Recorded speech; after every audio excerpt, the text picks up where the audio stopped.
የናሆሜ እናት መጥተዋል እንዴ? አዎ መጥቻለሁ። አንቺ ቤትሽ ሳትፈቅጂልኝ ገብቼ ቁጭ አልኩ። እሷ ደግሞ አንቺን ስታገኝ እኔን ረሳች።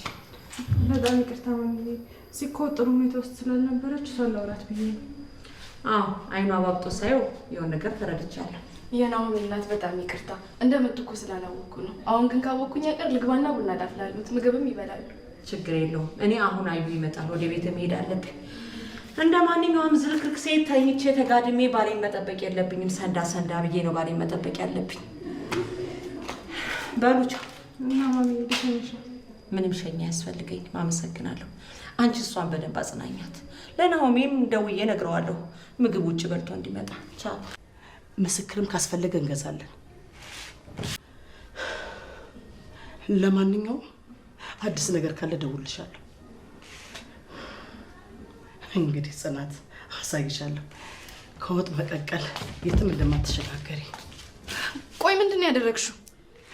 ደግሞ ምን ተገኘ የሚያስደነፋሽ ነገር? የናሆምን እናት ምንድን ነው ያልሻት?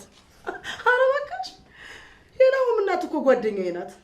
እንዴ አንቺ እኮ ነሽ መምጫሽ ሳይታወቅ እንደ ወፍ ዘራሽ ከዚህና ከዚህ እየነካካሽ የምታደሚ።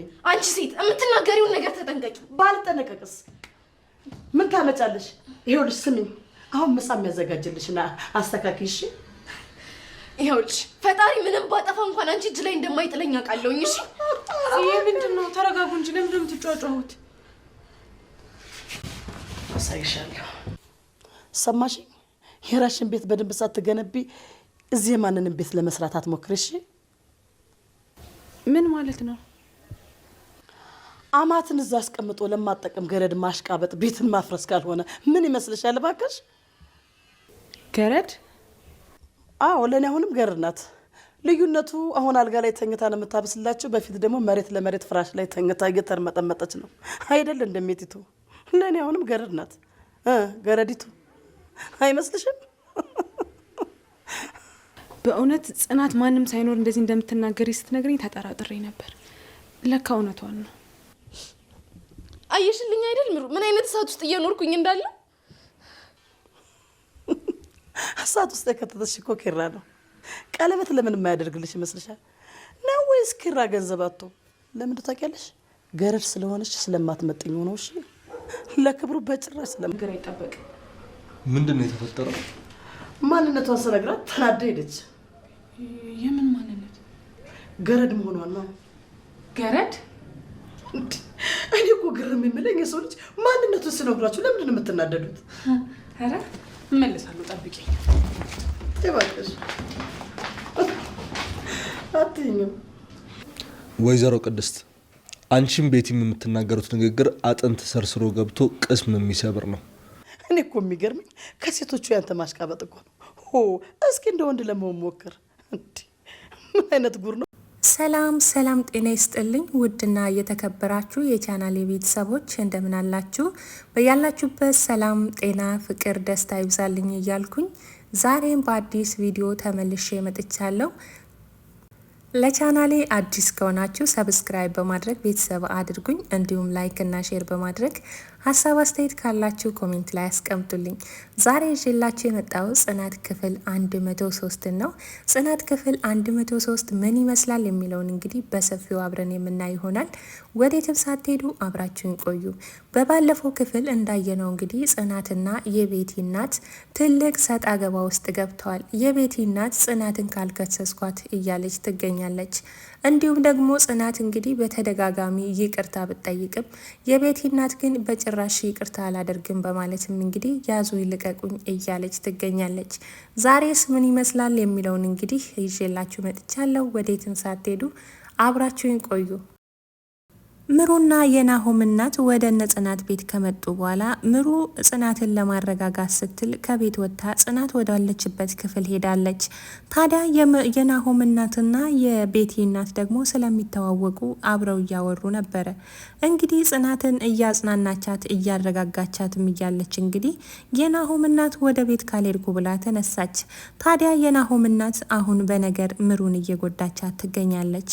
እኔ እንደ ማንኛውም ዝርክርክ ሴት ተዝረክርኬ ሳይሆን ቤቴንና ራሴን ጠብቄ ነው ባለቤቴን መጠበቅ ያለብኝ። ስለዚህ በጊዜ ወደ ቤቴ መሄድ አለብኝ።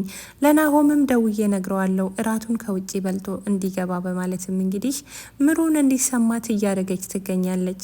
ምሩም እንግዲህ ማሚ ልሸኝሽ በማለት ስጠይቃትም ምንም ሸኛ አያስፈልገኝም እኔ ራሴ እሄዳለሁ፣ አንቺ ግን እሷን በደንብ አጽናኛት በማለትም እንግዲህ በነገር ሾክ ወጋ አድርጋት ቻው ብላ ትሄዳለች። ታዲያ ጽናትም እንግዲህ ይህ ሁሉ የሆነ የቤቲ እናት ሴራ ነው በማለትም እንግዲህ ጽናትም የቤቲን እናት ለማናገር ወደ ሳሎን ትመጣለች። ታዲያ የቤቲ እናትም ስልክ እያወራች ነበረ። ስልክ የምታወራው እንግዲህ ጽናት ከተያዘች በኋላ ትልቅ እርምጃ እንዲወሰድባትና ከእስር ቤት ቶሎ እንዳትወጣና እንዲሁም ደግሞ ትልቅ እርምጃ ስቃይ እንዲደርስባት ከሰዎች ጋር እየተነጋገረች ነበረ። ስለ ክፍያ ምንም እንዳታስቡ ብቻ እሷን መቀመቅ አውርዱልኝ፣ የነገር እሾን ጠምጥሙባት በማለትም እንግዲህ ትልቅ እርምጃ እንዲወሰድባት ታስጠነቅቃለች። ጽናትም እንግዲህ ወደ ውስጥ ከገባች በኋላ ምንድን ያደረግሽው ስትልም ጠየቀቻት። ምንሽ ተነክቶ ነው እንደዚህ የምትደነፊው? ምን አግኝተሽ ነው? በማለትም ጥያቄዋን በጥያቄ ትመልስላታለች።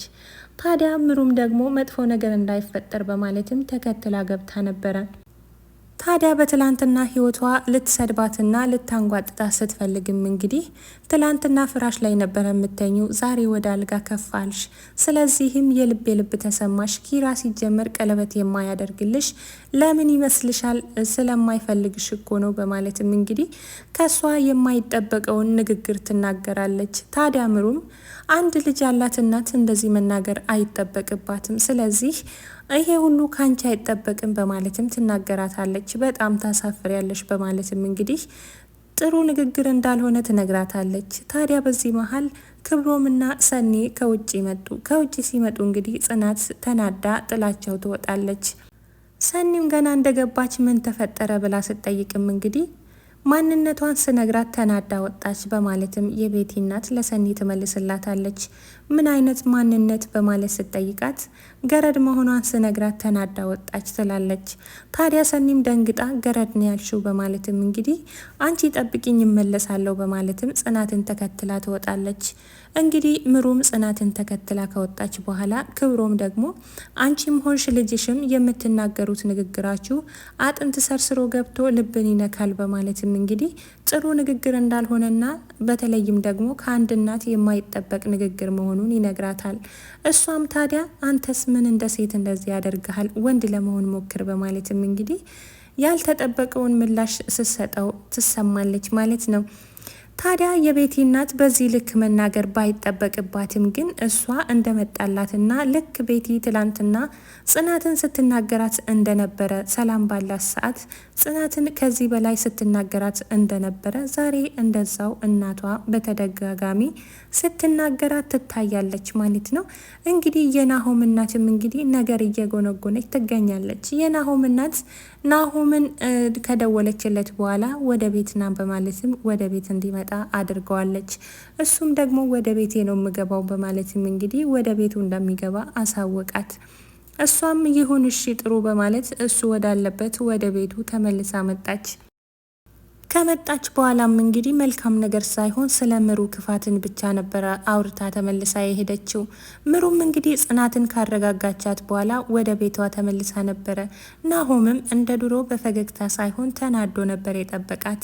እሷም ያለውን ነገር ለማስረዳት ስትሞክርም እንግዲህ ከእንግዲህ በኋላ ስለ ሰው ቤት ሳይሆን ስለ ቤቴ ነው ማውራት የምፈልገው፣ ትዳሬንና ቤቴን መጠበቅ አለብኝ በማለትም መለሰላት። እንግዲህ የቤቲ እናት አሁንም አርፋ አልተቀመጠችም። ኪራና ቤቲ አንድ ላይ መተኛት አለባቸው፣ ጽናት ደግሞ ከአልጋ ላይ ወርዳ መሬት መተኛት አለባት ስትልም እንግዲህ ወደ እነ ኪራ ክላስ ገብታ ጽናትን ከአልጋ ላይ ተነሺ፣ ልጄ እዚህ ጋር መተኛት አለባት በማለትም ትላታለች። ጽናትና ኪራ ተደናግጠው እውነትሽን ነው እዚህ ከኔ ጋር ልተኛ ነው በማለት እንግዲህ ኪራ ይጠይቃታል። አዎ ምን ነው በማለትም እንግዲህ ከሷ የማይጠበቀውን ንግግር ተናግራ ትወጣለች። የቤቲ እናት አሁን ላይ ከቤቲ በላይ ከፍታ እየተገኘች ትገኛለች። ታዲያ ጽናትም ይሄን ነገር ምን ማድረግ እንዳለባትና በምን መንገድ መፍታት እንዳለባት ግራ ገብቷታል። ቀኑን ሙሉ ቢለምኗትም እሷ ግን ፍቃደኛ ለመሆን አልቻለችም። ታዲያ ቤቲም እንግዲህ በዚህ መሀል ስትመጣ እዚህ ከኪራዬ ጋር ነው ምተኛው ትላለች። እንግዲህ እነሱ ሲጨቃጨቁ አትጨቃጨቁ በማለትም ቤቱን ጥላ ትወጣለች። ከወጣች በኋላ ወዴት እንደተሰወረችም አጧት። ከተሰወረች በኋላ እንግዲህ እነሱ ሲጨቃጨቁ ከዛው ከሳሎን ከመጋረጃው ውስጥ ወጣ ብላ ታስደነግጣቸዋለች። እንግዲህ ወደ ቤት ይዘሽልን ሂጂ ብለው ሲጨቃጨቁ እሷም ወደ ቤት መሄድ ስለማትፈልግ ፌንት ነቅላ ወደቀች። ከዛ በኋላም እንግዲህ ወደ ሆስፒታል ወስደዋታል። ውድና የተከበራችሁ የቻናል ቤተሰቦች የዛሬው ክፍል እዚህ ላይ ያበቃል። ቀጣዩን ክፍል ይዤላችሁ እስከምመጣ በያላችሁበት ሰላምና ጤና ፍቅርና ደስታ ይብዛላችሁ እያልኩኝ ከወዲሁ እሰናበታችኋለሁ። ቸር ሰንብቱልኝ።